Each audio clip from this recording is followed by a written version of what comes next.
사망을 하게 되신 거죠. 자, 그러고 나서 사건으로부터 5일 뒤 이제 드디어 좀 분위기가 바뀝니다. 근처에 사는 46세의 남자가 파출소에 출두합니다. 그리고 그는 상해치사 혐의로 체포되었습니다. 왜 살인죄가 아닐까요?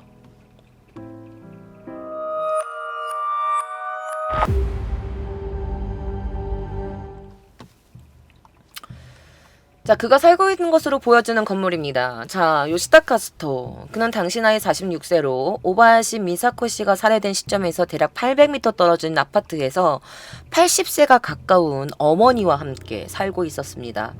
자, 한치의 땅도 비싼 이 도쿄, 이 도시 지역에서 요시다 가족은 단독 주택에 살고 있었대요. 그러니까 약간 이런 좀 맨션인데 이거를 제가 보여드린 이유가 있어요. 자, 그의 아버지는 증권회사의 엘리트였고요. 나중에 가족 사업을 물려받기 위해서 아버지가 이제 사임을 했대요. 그리고 그의 아버지는요, 이 요시다에게 굉장히 큰 기대를 품고 있었는데, 그리고 그가 가문의 약간 상속자가 될 거라고 기대했대요. 그렇지만 그는 아무것도 잘하는 게 없었고, 다른 사람들과의 의사소통조차 잘하지 못했다고 합니다. 자, 요시다 카스토를 아는 인물에 따르면 그는 중학교 때 등교 거부를 했고 등교를 하지 않아서 외톨이가 됐다고 합니다. 그러다가 결국 중학교를 중퇴하게 돼요. 자, 그러다가 요시다는 그의 나이 20세 때 유일한 직업을 딱 드디어 찾게 됩니다. 그런데 그의 괴팍한 성격 때문에 금방 회사에서 해고가 됐고 그 이후부터는 다시 외톨이처럼 이제 집에서 머무는 히키코모리가 됐다고 합니다. 그 이후로 그는 어떤 사회에 그런 관심을 두지 않았다고 해요. 자, 바로 이곳입니다. 1층에 보이시죠? 이 건물 1층에 있는 건데요. 자, 이 자택 아파트 건물 1층에 들어가 있는 이 술집, 이 음식점을 어머니와 둘이서 운영하고 있었다고 합니다. 자, 요시다 카스토의 가족은요, 조부모 때부터 대대로 이런 술집을 운영하고 있었대요. 그래서 자택 아파트 외에도 그가 다수의 뭐 아파트, 부동산을 소유한 자산가라는 그 소문이 돌기 시작했어. 집이 대대로 음식점을 해왔고 막 부자니까 그가 이 자택 말고도 여러 대의 부동산을 소유하고 있는 자산가 그가 그러니까 그 일가 얘네 가족이 그런 정보도 보도됐다고 합니다. 자, 그는요 뭐 경마 그리고 뭐 하드록 막 이런 약간 서양 문물을 좀 좋아하는 사람이었다고 해요. 그는 자원봉사자로 이 지역 동네 쓰레기 줍기 이런 것들을 일을 했었다고 해요. 그리고 그는 마마보이였대요. 아까 경찰도 엄마 손잡고 들어갔다고 했잖아요. 그러니까 좀 이상하게 보일 정도로 엄마한테 붙어 다녔다고 해요. 좀 집착했다. 그래서 인근 주민들의 증언에 의해서 그가 굉장히 엄마를 너무 좀 이상할 정도로 쫓아다녔다. 그래서 마마보이를 일본에서는 마사콘이라고 하는데 마마보이였다고 합니다. 자, 아버지가 돌아가신 후에 요시다는 어머니에게 더더욱 의존하게 되었고 어머니가 가는 곳마다 따라다녔다고 해요. 직업이 없었던 그는 가족이 운영하는 주류 판매점에서 이제 배달 일을 도왔다고 합니다. 한때는 주문할 때 이 주문자한테 엄마랑 같이 그 동해 가야 돼서 내일 배달 못해요 라고 말하기도 했대. 엄마랑 함께 그 동의회 유사? 뭐 동회에 뭐 같이 엄마랑 가야 돼서 내일은 배달 못한다고 그렇게 말한 적도 있다고 합니다. 자, 아버지를 3년 정도 전에 잃었던 뒤로는 열심히 일해서 어머니를 지켰다고 해요. 자, 요시다는요 하루 종일 집에서 생활했대요. 인터넷 서핑 같은 것도 안 하고 그냥 말 내기하는 거 있죠, 경마. 그런 것만 좋아하고 외출도 하지 않았대요. 그러면서 그는 이 집 이외에는 사회에 내가 설 자리가 없어요 라고 주장했다고 합니다. 자, 친가가 운영하는 술집 리카샵 요시다야라는 곳인데요. 이곳은요 사사지카라는 곳에서 75년 동안 영업했다고 합니다. 자, 하지만 점포가 있는 맨션 이거죠. 사사지카 다이아몬드 아파트라고 하는데 여기가 이제 지은 지 42년 정도가 되었기 때문에 이 맨션에 1층으로 이전을 했는지 아니면 이 토지 자체가 그의 친족의 소유였는지 인터넷에서는 아마 그 집안의 소유였을 거다 뭐 이런 말이 있긴 한데 뭐 확실하진 않아요. 자, 이 맨션 내에서 어머니와 사는 친가도 있었대요. 그래서 태어나서 자란 것도 사사츠카인지 현지 자원봉사를 하거나 뭔가 어머니와 그의 약간 주변 평판은 그닥 그렇게 좋지는 않았던 것 같대. 마더콘, 약간 마사콘.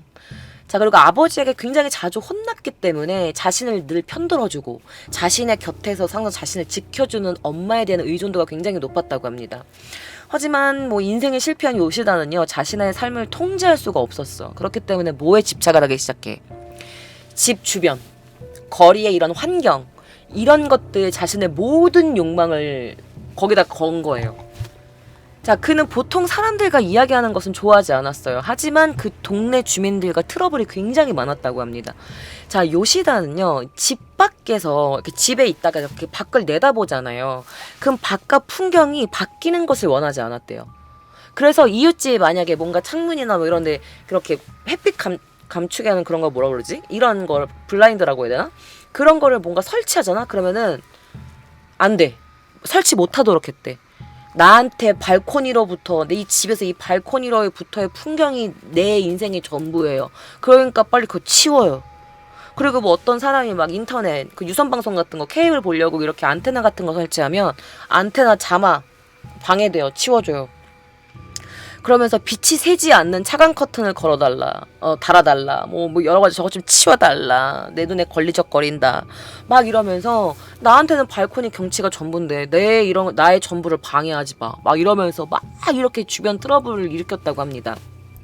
그래서 뭔가 TV 안테나를 설치하거나 뭔가 셔터를 바꾸거나 그러면 경관이 훼손된다. 내 발코니에서 보이는 세상의 내 모든 것, 경치가 바뀌어서 나 너무 스트레스 받는다 등 자기 중심적이고 너무 이기적인 이유로 불평을 하는 인물이었다고 합니다. 그래서 굉장히 인근 주민들로부터는 신경질적인 사람이라면서 요주의 인물처럼 여겨졌다고 합니다. 자, 주변 환경에 대한 통제력을 강화하기 위해서 그와 그의 어머니가 이제 지역사회에서 매일 동네 근처 버스 정류장에서 이제 쓰레기를 줍는 자원봉사를 시작했던 것 같아요. 그러니까 내가 봤을 때는 그가 이제 쓰레기를 주우면서 뭔가 항상 그 공간이 똑같아야 되는데 똑같지 않은 무언가가 있으면 뭔가 이렇게 자기가 만지고 다니거나 그랬던 것 같아요. 뭔가 통제력을 강화하기 위해서. 자, 그래서 요시다 씨는요, 밤 3시부터 새벽 4시 이렇게 자주 집안을 돌아다니다가 아파트 꼭대기층이 올라간대요. 그러면서 이렇게 동네 마을에 야경을 내려봤대요. 그런데 어느 날 그가 동네 꼭대기층에서 경치를 감상하고 있는데 버스 정류장에 앉아있는 미사코 씨를 발견하게 된 거예요. 그래서 요시다 씨는 이제 자원봉사로 그 길거리에 쓰레기를 주웠다고 했잖아요. 근데 그에게 있어 오바야시 씨는 아마 나의 거리를 더럽히는 이물질 정도로밖에 생각하지 않았던 건 아닐까라는 생각이 듭니다. 자, 그러면서 그가 이렇게를 말했어요. 그 버스停에 있는 여자가 없어져 주길 바랬다. 그러면서 오카네 아게르까라 라면서 돈을 줄게 라면서 그녀를 설득했다고 합니다. 그의 자백에 따르면 오바야시에게 버스 정류장에 앉아있지 마, 떠나라면서 설득하고 돈을 주려고 했는데 그녀가 받아들이지 않은 거예요. 그러니까 요시다는 점점 안 간다 어떡하지 라면서 점점 초조해진 거예요. 그래서 더더욱 그녀를 빨리 그 버스 정류장에서 몰아내고 싶었던 거죠. 그러다가 2020년 11월 16일 이른 아침에 그날도 비닐봉지에다가 이제 페트병을 넣어서 산책을 한 거지. 산책을 이제 하고 나갔는데 이때 오바야시 씨를 발견한 거예요. 전날 새벽에 자기가 돈을 줄 테니까 버스 정류장에서 나와달라고 자기가 부탁을 했는데 응하지 않았잖아. 열이 받은 상태인데 그녀가 또 거기 앉아 있었던 거야. 그래서 그가 이제 편의점에 이제 물병을 사러 갔다가 이제 자기가 물을 다 먹은 거야. 그럼 어떻게 페트병이 가볍잖아요. 너무 가볍잖아. 물이 없으니까. 그러니까 여기에다가 그 주변에 있는 돌들을 넣기 시작합니다. 그 돌이 가득 넣은 이 무거워진 페트병을 가지고, 왜냐면 가벼우면 공격이 될지 효과적이지 못할 거라고 생각했대요. 그래서 돌을 줘서 가방에 넣었다라고 해요. 근데 이제 일본 NHK 뉴스에서 방범 카메라 CCTV 영상이 공개됐습니다. 함께 보실게요. 당시 CCTV 영상이야. 자, 그녀의 주변을 3번 정도 왔다리 갔다리 한 거예요. 사람이 있는지 없는지를 확인했다라는 게 여기 자막에 이렇게 나와 있는 거예요. 사람이 오는지 확인했고, 그다음에 그가 왔다 갔다 하는 모습이 찍힌 사진을 제가 만들어서 가지고 온 건데요. 자, 경시청 수사 일과가 주도해서 인근 CCTV를 확인했어요. 근데 사건 사고 신고가 들어오기 1시간 전 새벽 4시경에 버스 정류장 벤치에 앉아있는 이 오바야시 씨에게 접근하는 수상한 남자가 포착된 거예요. 체크무늬 셔츠에 검정색 점퍼를 입고 캡을 쓴 마스크를 한 그 마스크 차림의 남성이 현장 주변을 이렇게 느리게 걷는 이 모습이 카메라에 찍힌 겁니다. 그래서 이게 일본 TV 저녁에 뉴스에 보도됐습니다. 자, 이 CCTV 영상은 요시다 씨를 공격할 기회를 봤던 것 같아. 그러면서 사람이 오는지 안 오는지 이렇게 보면서 이렇게 슬쩍슬쩍 보면서 기회를 노린 거죠. 그러면서 이렇게 3번 정도 왔다 갔다 한 거예요. 그리고 나서 그가 이제 손에 들고 있던 이 비닐봉지 있죠? 이 비닐봉지를 가지고 그녀의 머리를 그대로 내려친 거죠. 자, 그래서 신고 1시간 전인 새벽 4시에 버스 정류장 벤치에 걸쳐 앉아 있던 그녀는 그에게 맞아서 쓰러지게 됐고 사망을 하게 된 겁니다. 그러면서 그것을 보고 요시다는 쓰레기는 쓰레기통에 버린다. 뭐 이런 말을 하면서 황급히 자리를 떴다고 합니다. 자, 그가 이렇게 말했어요. 경찰에 잡혀서 자마다다 라고 말해요.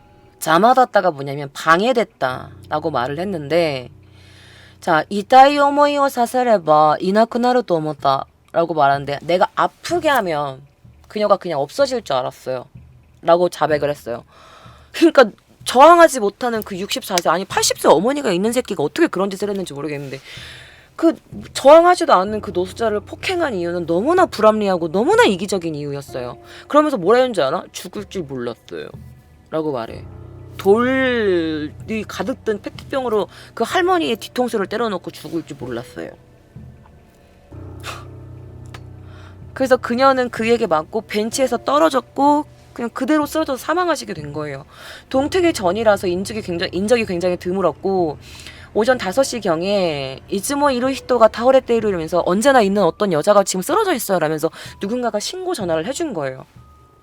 그러면서 이제 경시청 요요기 경찰서에 신고가 들어왔고 구급대원이 막 달려왔을 땐 이미 의식이 없었고 병원으로 옮겨졌지만 사망한 것으로 확인된 거죠. 자, 당시 64세였던 오바야시 씨에게 눈에 띄는 출혈이나 외상은 없었어요. 근데 뒤통수에 큰 혹이 있었다고 합니다. 그러다가 이제 너무 큰 걸 맞고 외상성 지주막하 출혈을 일으켰고 적시에 치료를 받지 못한 거야. 그러니까 사람이 없으니까 계속 방치되어 있었던 거죠. 그래서 버스 정류장에서 그냥 그렇게 사망한 거예요. 그래서 매일 버스 정류장에서 애타게 새벽을 기다리던 그녀는 결국 동이 트기 전 새벽에 어둠 속에서 숨을 거두고 말았습니다. 자, 밤 11시가 넘어서 여기 꽃들이 막 저렇게 양쪽으로 놓여져 있죠. 여기 근처에서 음식점을 하고 있는 어떤 그 음식점 주인이 나타났대. 그래서 어떤 기자가 이제 그분한테 인터뷰를 했었나 봐. 근데 그분이 당시 이제 43살이셨는데 그분이 이제 기자가 붙잡아서 인터뷰를 하는데, 그녀가 이제 이거 버스 정류장에서 밤을 보내는 것을 알게 된 게 여름부터였어요. 새벽 1시가 넘어서 오다가 새벽 5시쯤이 되면 사라져요. 남성은 이제 가게 폐점부터 이제 뒷정리가 끝나고 귀가할 때까지 시간대가 마침 이제 오바야시 씨가 버스 정류장에서 있는 시간이랑 조금 겹쳤다고 합니다. 그런데 대화를 나눈 적은 없었다고 해요. 근데 그녀의 모습은 그냥 조용히 앉아있을 뿐이었어요. 가끔 밥을 먹고 있다가 그냥 앉아서 잠이 듭니다. 그러니까 뭔가 이제 전철 좌석에서 자는 것과 같은 모습이었어요. 아무튼 조금이라도 뭔가 선잠을 자고 싶다라는 느낌이었습니다. 라고 인터뷰하셨어요. 그리고 반투명 비닐봉지 안에는 이제 식량을 넣었던 것 같은데 이렇게 식량을 맨손으로 이렇게 움켜쥐고 먹는 모습이 인상에 많이 남았다고 합니다. 캐리어는 2종류였대요. 어느 날은 빈손인 날도 있었다고 합니다. 그리고 더울 때는 그냥 티셔츠 같은 차림이었는데 요즘은 뭐 겉옷을 걸치시더라고요. 신발도 처음에는 운동화였는데 그게 뭐 이제 좀 하이컷이 됐다. 그래서 뭔가 노숙자처럼은 보이지 않았습니다. 근데 이제 매일매일 그곳에 오니까 아, 노숙자 분이시구나 라는 걸 알았어요. 그러니까 처음에는 사정이 생겨서 밤에만 잠깐 뭐 집에 있을 수가 없나? 라는 생각이 들기도 했었습니다. 뭔가 자택이라고 말할 수 있을지 어떨지는 몰라도 오바야시 씨에게는 뭔가 따로 생활 거점이 없었던 것 같다. 그래서 그냥 여기서 뭔가 생활을 했던 것 같다. 뭐 이렇게 인터뷰를 하셨대요. 자, 오바야시 씨에게는 이 버스 정류장이 뭔가 쉼터 대신이지 않았을까라고 생각이 들어요. 경찰이 도착했을 때는 굉장히 단정한 옷차림을 하고 뭔가 노숙자처럼은 보이지 않았지만 지갑에 남아있는 돈은 8엔뿐이었습니다. 뭔가 청구서가 없는 휴대폰, 그리고 만료된 운전면허증, 그리고 갈아입을 옷으로 가득 찬 여행 가방, 휴대전화에는요, 음료수 판매원으로 일했을 때 찍은 사진 한 장이랑 핸드폰 전화번호부에 남동생과 어머니 연락처만이 있었다고 합니다. 번호가 있었던 거야, 가족 번호가. 11월 16일 도쿄도 시부야쿠에 오바야시 미사코 씨가 머리를 맞아서 사망했고, 이제 수사 일과 사람들이 이제 막 조사를 하다가 CCTV가 발견됐고, 그러다가 이제 그 남자 범인을 잡히게 된 거죠. 그리고 21일부터 3일 당시 연휴가 끝난 뒤에 체포의 X데이라고 한대. 그러니까 그날 연휴 첫날에 이 새끼가 엄마 손에 이끌려가지고 인근 파출소에 출두하게 된 거죠. 자, 도망칠 수 없다고 단념한 것일까? 아니면 엄마에게 설득을 당한 것일지 모르겠지만, 당시 파출소에는 경찰관이 없었다고 합니다. 그래서 이제 어머니가 요여기 경찰서에 전화해서 이렇게 말했다고 해요. 자, 내 아들이 아노지켄 와 아타시노 코가 오코시마시타. 무스코가 안나 오키니 나를 또 오모나까다. 오카상 고멘나사이 또 이때 이마시다. 막 이러면서 그 사건 아타시노 무스코가 오코시마시다. 내 아들이 저질렀어요. 근데 아들이 말하기로는 안나 오키나 이런 큰일이 날 줄 몰랐다. 이렇게 큰일이 될 줄 몰랐어. 엄마 미안해요. 라면서 이렇게 말했대. 미친 새끼니? 왜 엄마한테 미안해? 그러면서 그 이제 돈 줄 테니까 노이데 호시라면서 오카네 아게루까라 바스테까라 노이데 호시라면서 좀 꺼져줬으면 좋겠다, 좀 사라져줬으면 좋겠다라고 했는데 말 안 들어서 했다라면서 막 이렇게 한 거야. 근데 그가 왜 살인죄가 아니었냐면 일단 살인을 입증할 수가 없었대요. 그래서 상해치사 혐의로 체포된 거야. 그러니까 약간 정신도 뭔가 문제가 있어 보이고, 얘가 진짜 죽이려고 때린 건지 아니면은 그냥 욱해가지고 때렸는데 사망을 한 건지 그걸 밝힐 수가 없으니, 그래서 상해치사로 기소가 된 겁니다. 그런데 좀 놀라지 마요. 그런데 그가 보석으로 풀려납니다. 자, 도쿄도 시부야쿠 하타가야 노상에서 2020년 11월 당시 64세에 이제 오바야시 씨를 때려서 숨지게 했다고 해서 상해치사죄로 기소된 요시다 카즈토. 자, 그가 사망하게 된 이유가 바로 이 새끼가 그 페트병, 돌이 들은 페트병으로 그냥 머리를 때려가지고 이렇게 죽인 거잖아요. 그래서 이거에 대한 첫 공판이 2022년 5월 17일 날 열릴 예정이었어요. 하지만 그가 보석으로 풀려났다고 했잖아요. 여기서 또 여러분들이 깜짝 놀라실 텐데, 자, 보석 중에 있던 2022년 4월 8일 당시 48세의 요시다 카즈토가 자택 근처의 건물에서 추락해 사망한 채로 발견됩니다. 그래서 이제 경찰들의 말로는 인근 건물에서 투신해서 자살한 것으로 보고 조사하고 있었다고 했어요. 유서 등이 발견되지 않았다. 발견되었다는 보도가 나오지 않았고, 그리고 요시다 카즈토의 추락사가 스스로 목숨을 끊은 것인지 사고였는지는 불명으로 아마 자살이었다고 해도 그 정확한 이유가 알려지지 않고 있어요. 자, 그래서 그의 죽음과 그가 그 보석으로 풀려난 뒤에는 어떤 모습이었는지 그 주민이 인터뷰한 게 있더라고요. 그래서 그 주민분의 인터뷰 갖고 왔습니다. 함께 보실게요. 無表情でね、家に帰ってきたら眠れないので心療内科に行ってるってことはお薬もらってびっくりしてね、無表情でね. 자, 무표정이었고, 그리고 뭔가 잠이 안 온다 그래가지고 그 심려내과에 가가지고 수면제를 받아오고 뭔가 약을 받아오면서 약을 먹었던 걸로 들었다, 심려내과에 갔다, 병원에 있다고 들었다, 이런 인터뷰를 지금 하신 거예요. 그래서 자살했다고 들었을 때는 너무 놀랐어요 라고 인터뷰를 하신 건데요. 이 요시다 카즈토가 보석으로 풀려난 그 중에 사망을 하게 되면서 이 남자가 결국에는 재판을 받는 일이 없어져요. 왜? 원고가 사라졌으니까. 그래서 수사 단계에서 왜 요시다 카즈토가 왜 얘를 풀어줬냐? 왜냐면 상해치사죄가 기소가 되는데 본래는 원래 권리 보석 요건을 충족하지 못한대요. 그런데 법원의 재량으로 보석이 허가되는 경우도 있는데 이 허가되는 이 재량 보석에 의해서 그가 이제 보석이 된 거야. 그래서 이 일에 대해서 아니 어떻게 사람을 저렇게 때려 죽였는데 왜 보석 신청을 왜 받아줬냐. 그래서 이 보석을 인정한 법원에 대한 비판의 목소리도 굉장히 많이 나왔다고 합니다. 그래서 결국에는 이 요시다 카즈코가 진술한 내용 이외의 것이 밝혀질 기회는 영원히 사라진 거예요. 왜 그가 자살해 버렸으니까.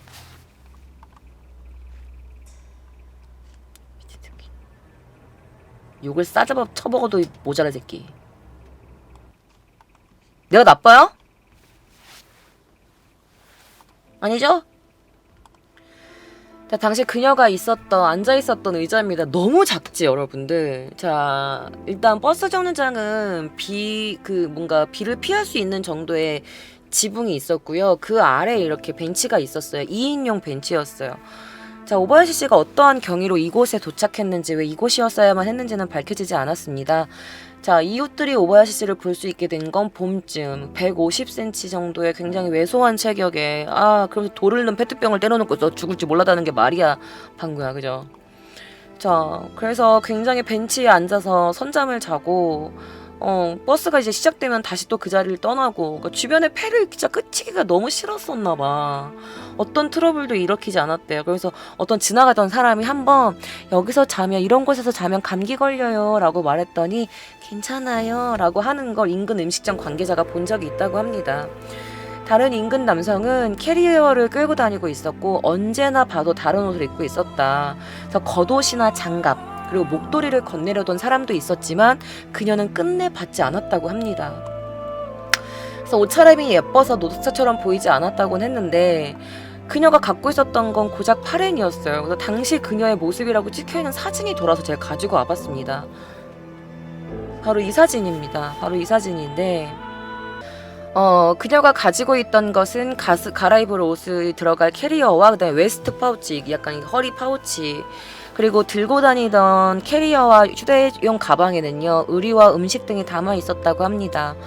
허리 파우치 안에는요 5엔짜리 동전 1개, 그리고 1엔짜리 동전 3개, 그리고 앞면에 수목 그림이 그려진 메시지 카드가 하나 있었고요. 그리고 휴대전화가 들어있었다고 합니다. 카드에 적혀있던 것이 바로 친동생이었던 그 겐지 씨와 자신의 어머니가 살고 있는 그 시설의 연락처였다고 합니다. 휴대폰은 그녀가 숨지기 8개월 전인 2019년도 3월에 이미 계약이 만료돼서 사용할 수 없는 휴대폰이었다고 해요. 충전도 되어 있지 않았대요. 그리고 소지하고 있었던 운전면허증은 기한이 이미 지나 있었고, 그리고 거기에 기재되어 있던 주소에 살고 있지 않아서 수사 일과가 오바야시 씨의 신원을 특정하기까지 사건 발생 후 3일 정도의 시간이 소요됐다고 합니다. 자, 이게 동생의 뒷모습인데요. 자, 오바야시 미사코 씨의 가족, 그러니까 이 1살 아래 남동생이었던 겐지 씨와 어머니, 그리고 미국에 살고 있는 숙부의 존재가 밝혀졌습니다. 자, 어머니는 시설에 입소하고 친정은 이미 이제 없어졌대요. 그래서 어머니가 시설에 들어가서 본가가 이제 없어졌나 봐요. 자, 최종적으로 사이타마현에 살고 있는 동생에게 이 오바야시 씨의 얼굴이 본인이 맞는지 이제 확인을 받아야 돼서 이제 그 히로시마 현내의 요양시설에 들어가 있는 어머니에게 DNA 감정 협력을 얻었대요. 일단 그게 맞는지 진짜 딸인지.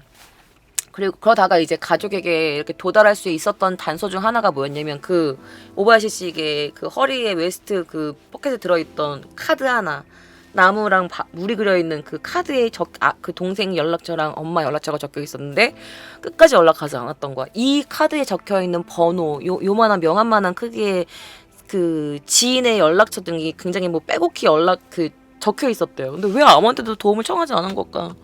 자, 동생과는 10년 정도 소식이 끊겼던 것으로 보인다고 합니다. 그러니까 도움을 청하기보다 폐를 끼치고 싶지 않았던 마음이 더 컸을지도 몰라요.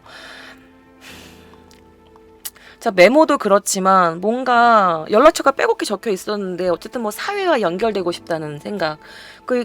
이미 사용할 수 없는 휴대폰이지만, 전원이 켜지지 않은 휴대폰이지만 그런 것들을 갖고 있었던 게 뭔가 사회와 연결되고 싶다는 생각이 묻어나는 것 같아서 가슴이 답답해졌다라는 게 이 수사 관계자의 말이었어요. 오죽하면 이렇게 수사 관계자가, 그죠? 자, 이거는요, 2021년 10월 29일에 찍힌 사진이래요. 이게 오바야시 미사코 씨 사진, 제가 아까 보여드렸던 빨간 드레스를 입고 있던 오바야시 미사코 씨의 사진인데, 뭔가를 손에 쥐고 있어요. 바로 크리스마스 카드인데요. 매년 크리스마스에 고향에 있는 엄마와 그다음에 동생에게 카드를 보냈다고 합니다. 단 한 명의 동생에게 카드를 보냈는데, 뭔가 일러스트 같은 것도 그려있는데, 그거는 그 오바야시 씨가 직접 손으로 그린 일러스트였대요. 그런데 그 카드가 사건이 발생하기 4년 전부터 도착하지 않게 된 거예요. 그런데 그 같은 시기에 오바야시 씨가 아파트에서 쫓겨난 거예요. 집세를 낼 수 없게 돼가지고. 그래서 캐리어를 끌고 다니는 생활이 계속되다 보니까 이제 크리스마스 카드를 보낼 수가 없었던 거죠. 근데 시식 판매로 스스로 생활을 하려고 했는데 그 시식 판매도 코로나 때문에 잘렸고, 어떻게 열심히 살아보려고 이 삶의 구렁텅이에서 빠져나오려고 해봤지만 빠져나오지 못했어요. 아파트를 빌릴 수도 없었지. 2020년 11월 중순 경시청 수사관이 사이타마 현에 있는 동생의 집에 갑작스럽게 찾아간 거예요. 뭐라고? 신원을 좀 확인해 주세요. 자, 수사와 함께 요역이 경찰서로 향하고 있는 차 안에서 계속 그랬대요. 사람 잘못 본 걸 거야. 아이, 우리 누나 아닐 거야. 라면서 계속 기도했다고 합니다. 하지만 안치된 시신을 보고 바로 누나를 알아봤대요. 40이 넘었을 무렵부터 두 사람이 만날 기회가 거의 없어졌대요. 그래서 누나가 어떤 일을, 어떤 생활을 하고 있는지 겐지 씨는 도저히 전혀 파악할 수 없었다고 합니다. 가끔 전화를 해도 잘 지내고 있어, 괜찮아 라고 잘하고 있다, 잘 지내고 있다라고 대답하고 어떤 것든 자세히 말하려고 하지는 않았다고 합니다. 그러다가 전화도 받지 않게 되고, 전화가 끊겼으니까 전화도 받지 않게 되고, 뭔가 소원해진 누나와 동생. 그러면서 두 사람을 유일하게 연결하던 것이 매년 12월 오바야시 씨로부터 오는 크리스마스 카드였어요. 제가 또 안 보여드릴 수 없죠. 이 손에 들고 있는 카드가 뭐냐? 바로 이 카드입니다. 여기 그림 같은 것도 오바야시 씨가 다 직접 그린 거예요. 자, 오겐키 데스까? 요이오 쇼가츠오 오무카이 구다사이 미사코 라고 이렇게 되어 있어요. 잘 지내고 있나요? 새해 복 많이 받아요, 미사코 라면서 요이오 쇼가츠 오무카이 구다사이 라면서 어쩜 이렇게 동생에게도 이렇게 존칭어를 쓰는지. 메시지 옆에는 하트 뿅뿅 언제나 사랑스러운 일러스트가 깃들어져 있었대요. 그런데 다시 상경한 이후로는 한 번도 히로시마에 돌아온 적이 없었다는 오바야시 씨. 자, 겐지 씨와 그다음에 친정에 있던 어머니에게 이 짧은 메시지만이 그녀가 무사히 잘 지내고 있구나라는 것을 알려주는 수단이 되었다고 합니다. 하지만 이런 소식도 4년 전인 2017년을 끝으로 그들에게 이 카드가 닿지 않았다고 합니다. 오바야시 씨가 이 무렵에 거처를 잃게 된 거죠. 근데 당시 상황을 몰랐던 겐지 씨는 너무나 늘 강했고 밝았던 누나였기 때문에 걱정 없고 무소식이 희소식이다 라면서 생각을 했고, 연락이 끊긴 것에 대해 그렇게 심각하게 받아들이지 않았다고 합니다. 그리고 때가 지나 2020년 11월 오랜만에 누나와 상봉한 곳이 바로 경찰서 영안실이었던 거예요.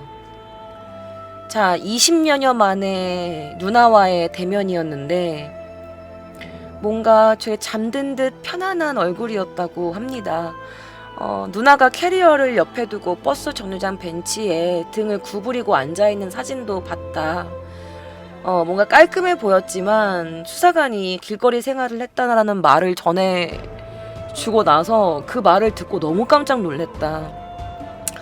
그녀의 은행 계좌 잔액은요 1000엔 남짓이었다고 합니다. 허리 파우치에 들어있던 명함 크기의 메모지에는 빽빽히 연락처가 적혀 있었고, 뭔가 계약이 만료된 휴대전화도 있었다 이러면서 동생이 하는 말이, 여기까지 누나가 몰렸다니 진짜 할 말을 잃었어요. 그래서 누나가 길거리 생활을 한 걸 안 건 처음 알았다는 동생의 말이었어요. 그 추운 날씨에 그 버스 정류장에서 그 추위를 참고 밤을 새웠다고 생각하니까 측은해서 견딜 수가 없어요. 그렇게까지 몰려 있었으면서 왜 도움을 청하지 않았을까요? 라고 인터뷰를 했어요. 또 여기서 저희가 동생 인터뷰를 안 볼 수가 없죠. 동생분의 인터뷰 영상 함께 보실게요. 演劇だとかね結構燃えてやってましたからね。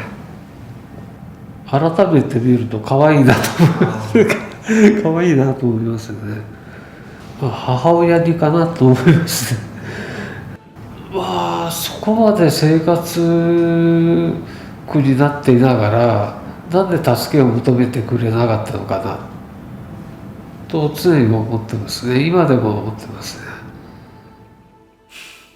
これで終わりなのかっていうもうぶつけようがない、まあ、悔しさを感じましたよね。どうして殺したのっていうことですよね。そういう本心をね聞きたかったですね。一言の謝りもないですから謝罪してもらいたかったですね。まあ本人からね罪に対して、ね、ちゃんと償いをしてくれという思いですね。本当悔しくてしょうがないですね。자, 그러면서 왜 도움을 청하지 않았어? 누나 하면서 누나에게 계속 묻고 있어요. 그래서 잠든 것 같았어요. 그래서 딱 누나라고 생각하는 순간에 지금까지 일들이 막 이렇게 머릿속에서 맴돌았어요. 제가 먼저 누나를 찾고 누나한테 먼저 연락했으면 좋았을 걸, 먼저 다가갔으면 좋았을 걸 그랬어요. 라면서 후회 가득한 말을 했다고 합니다.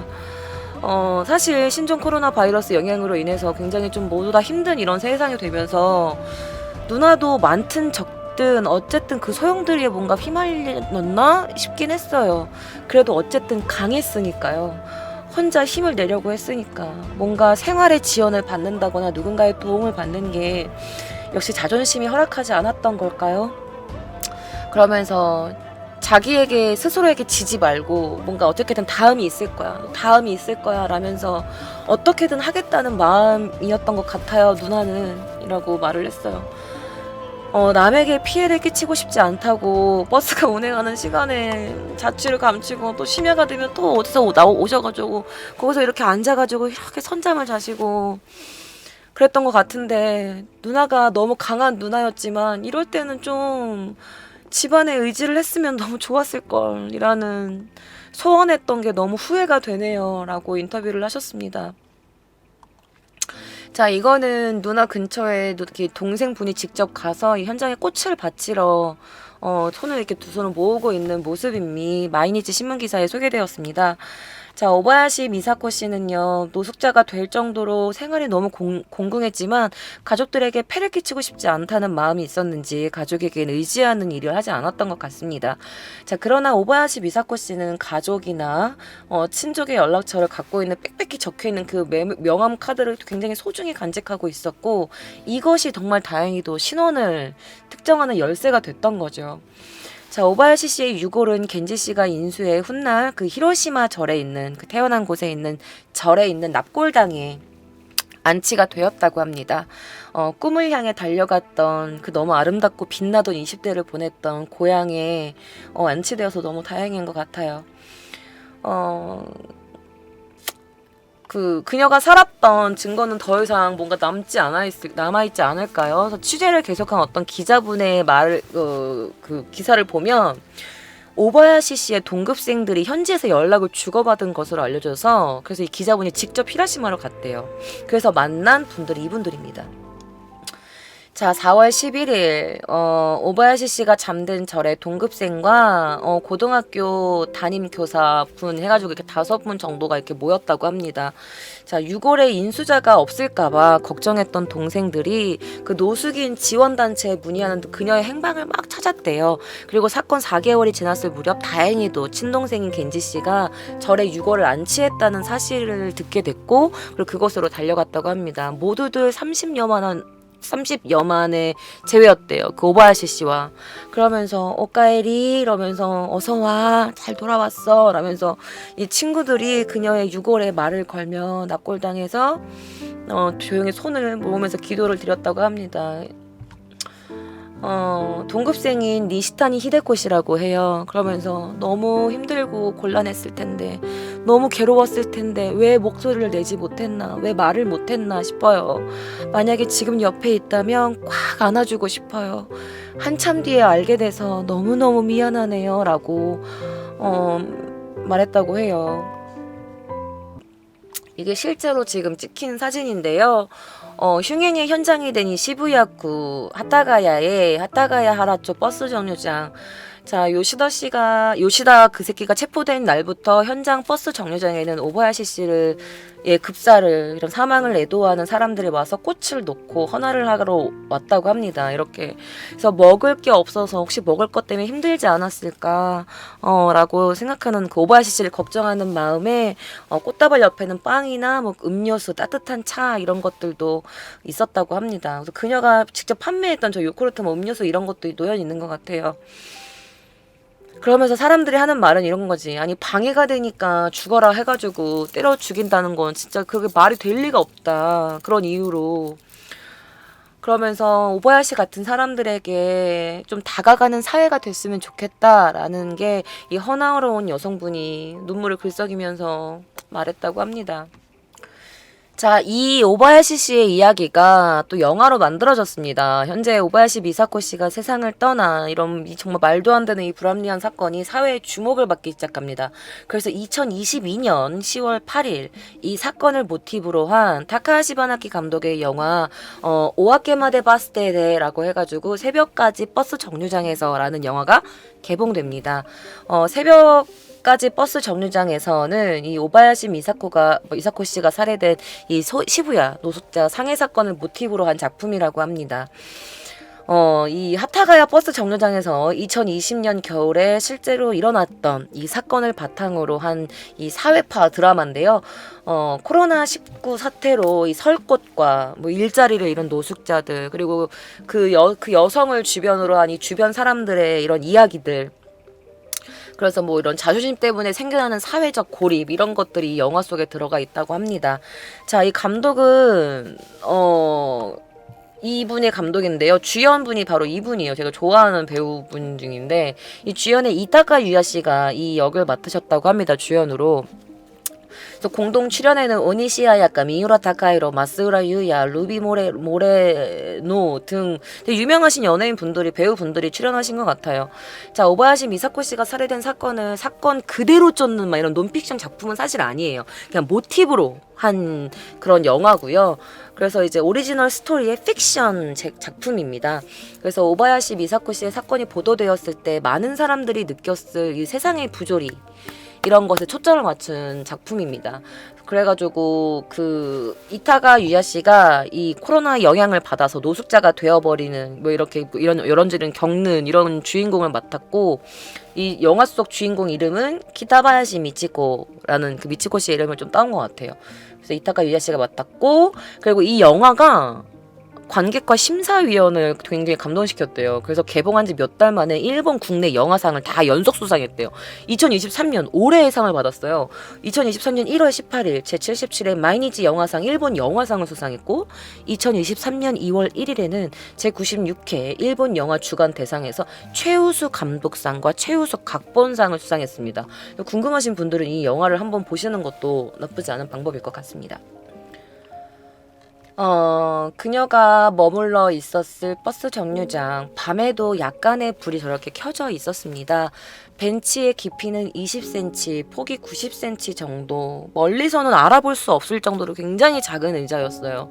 저 이 의자 실제로 봤거든요. 그 버스 정류장에 보면 진짜 콩알딱지만한 의자가 많아서 이거 뭐 앉으라고 만들어 놓은 거야, 뭐 꼬리뼈만 걸치라고 만들어 놓은 거야 이런 의자가 있었는데 아마 오바야시 씨가 앉았던 의자도 이 의자 이런 그런 벤치였던 것 같아요. 중앙에는 팔걸이가 있어서 눕지도 못하게 해놨어. 여기 딱 가운데에 그게 있거든요. 두 명이 앉을 수 있게. 그러니까 눕지도 못해요. 실제로 앉아보니까 굉장히 딱딱했고 깊이가 없어서 몸이 편치 않은 그런 벤치였다고 합니다. 작은 지붕이 붙어있지만 도저히 하룻밤을 보낼 곳 같지는 않았다고 해요. 11월이었다고는 하지만 1시간만 지나도 추위가 뼛속 깊은 곳까지 몸속까지 차가워졌다고 합니다. 사실 그녀는 가난한 생활 때문에 10년 동안 가족을 보지 못했고 가족들은 그녀가 길거리에서 살고 있다는 사실조차 전혀 알고 있지 않았어요. 너무나 예뻤던 그녀, 이 오바야시 씨는 끝까지 주위의 도움을 청하지 않았어요. 누구보다 다른 사람에게 피해 주길 싫어했던 그녀, 배려심이 너무나 많았던 그녀, 자신보다 남을 더 생각했던 그녀. 전화를 걸 수 없는 휴대전화를 버리지 않은 건 한때 활기차고 명랑했던 시절로 그리고 그 사회로 복귀하고 싶다는 그런 염원이 담긴 건 아니었을까요? 혹은 이런 오바야시 현재의 초라해진 자신을 누구에게도 보여주고 싶지도 또 그런 자신의 모습을 보고 누가 실망하거나 상처받지 않기를 바래서였진 않았을까요? 자신이 가장 당당하게 자신의 미래를 꿈꾸며 반짝반짝 빛나던 자신의 모습만을 오직 그런 자신이 예뻤던 자신의 모습만을 기억해 주길 바라는 마음에서는 아니었을까요? 자, 카노조와 와타시다 막 이러면서 오바야시 씨를 이제 애도한다 뭐 이러면서 지금 그녀가 죽은 뒤에 도쿄에서 굉장히 많은 추모 집회가 열렸다고 합니다.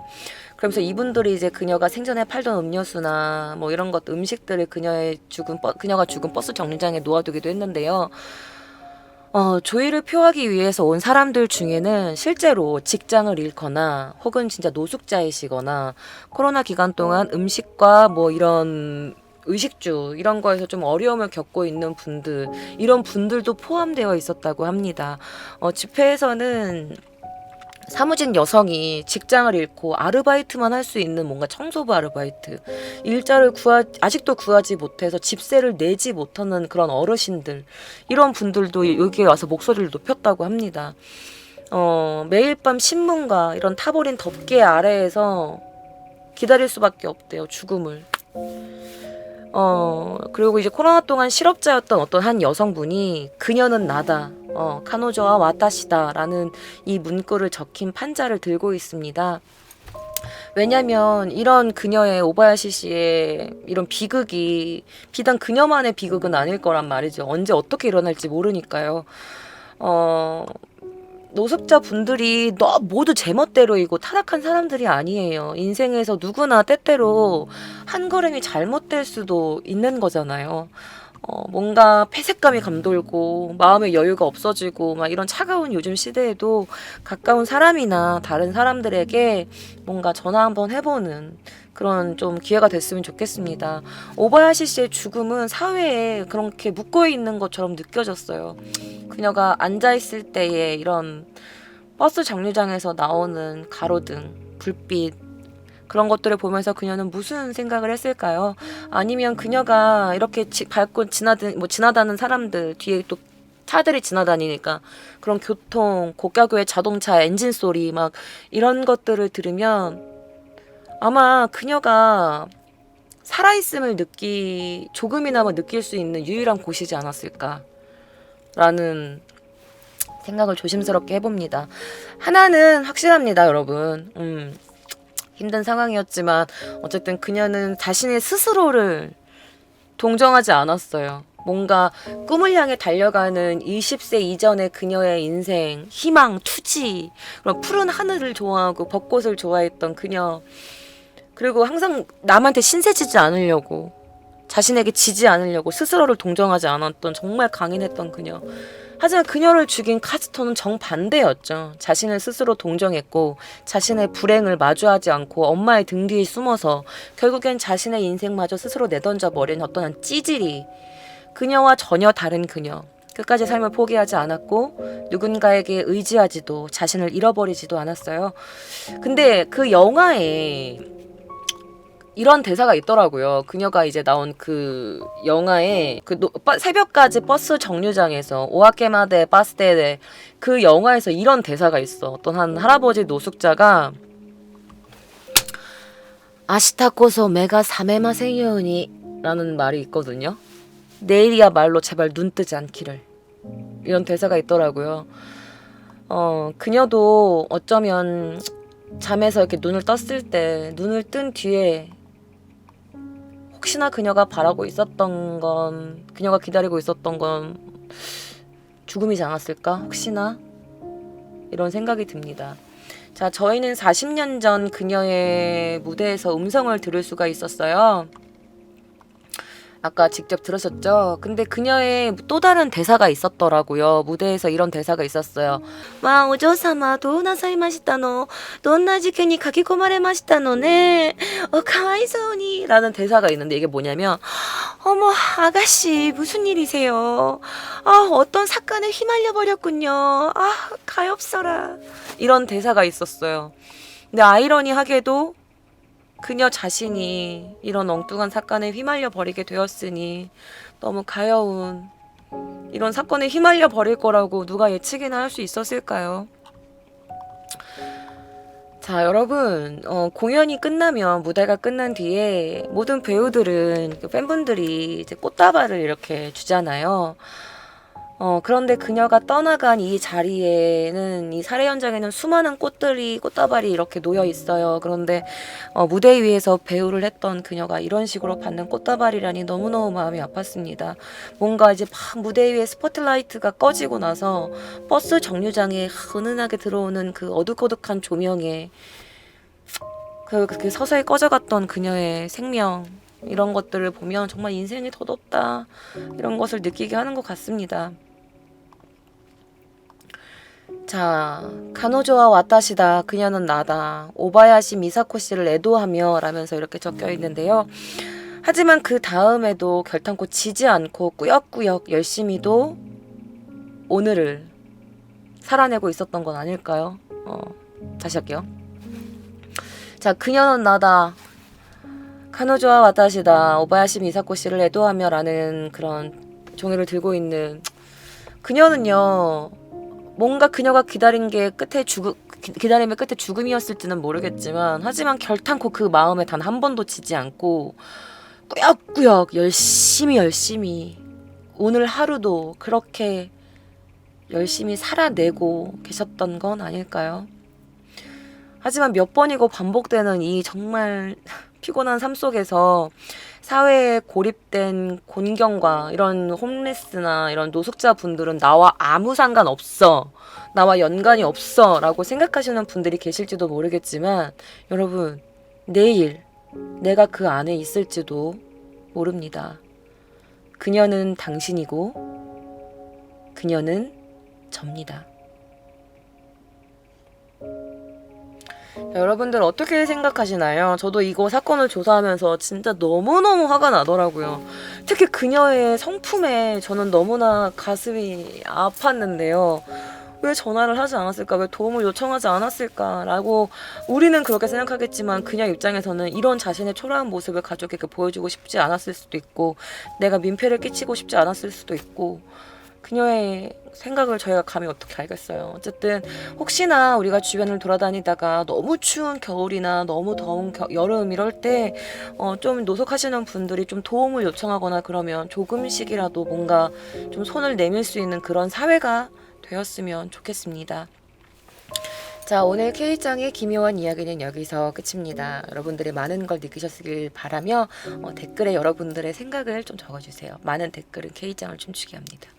자, 그러면 여러분, 저 K짱은 다음 시간에 또 찾아뵐게요.